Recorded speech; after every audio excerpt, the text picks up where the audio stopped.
આરોપીઓએ પૂર્વ આયોજિત ગુનાહિત કાવતરું રચી પોતાનો સમાન ઇરાદો પાર પાડવા સારું સામાન્ય નાગરિકોને રૂપિયાની લાલચ આપી તેઓના પાસેથી પાન કાર્ડ, આધાર કાર્ડ મેળવી લઈ તેઓના નામના નવા બેંક એકાઉન્ટ્સ ખોલાવી અને બેંક એકાઉન્ટ્સ કીટો તથા એકાઉન્ટમાં રજીસ્ટર્ડ થયેલ સિમ કાર્ડ મેળવી બાદ આ એકાઉન્ટોના પોતાની રીતે ખોટા યુઝરનેમ અને પાસવર્ડ બનાવી ખોટી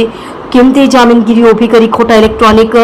કૂટલેખનવાળા દસ્તાવેજો ઊભા કરી દિલ્હી ખાતે રહી લોકોને ઇન્ટરનેટના માધ્યમથી ઠગાઈ કરવા માટે પોતાની ખોટી ઓળખ ઊભી કરી સાયબર ક્રાઇમના ગુનાના કેસમાં વધુ એક આરોપીની ધરપકડ કરતી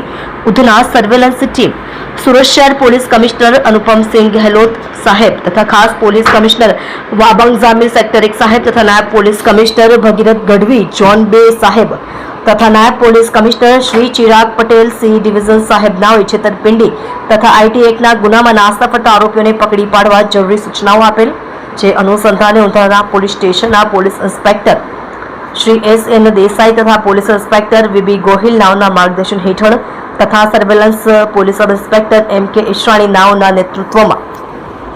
હેડ કોન્સ્ટેબલ સાગરભાઈ કાળાભાઈ તથા હેડ કોન્સ્ટેબલ મનમોહન શિવનારાયણ તથા પોલીસ કોન્સ્ટેબલ ભાવેશભાઈ દુલાભાઈ નાઓએ ટેકનિકલ સર્વેલન્સ તથા હ્યુમન સોર્સિસના આધારે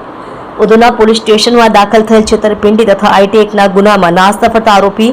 નામે મયુર વિઠ્ઠલભાઈ ઇટાલિયા ઉંમર વર્ષ 34 ધંધો માર્કેટિંગનો